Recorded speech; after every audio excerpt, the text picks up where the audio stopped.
Hi everybody, welcome back to Book Talk with Notion Press. Here I am with Miss. Mrs.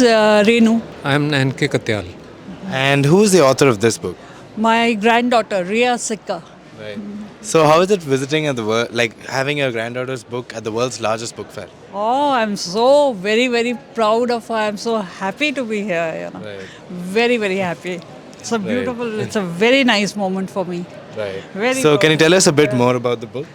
Yeah, she has written short poems on life Right. and about nature and everything. So how does it make you feel to know that your granddaughter is now a published author?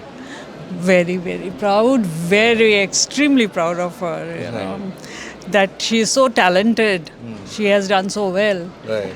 And her mother was also writing. Right. Since she's not here, would you like to give her a message? Yeah.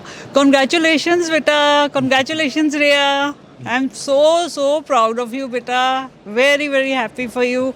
Keep writing. And again, I want to come over here and have a pic, right? Okay. Congrats. Congrats again. Congratulations again. Definitely you will, ma'am. Thank you so much for coming Okay. here. It's wonderful Thank to you. support your It's family like great. this. It's very nice. Absolutely. Thank you so much. Thank you so much. Thank you.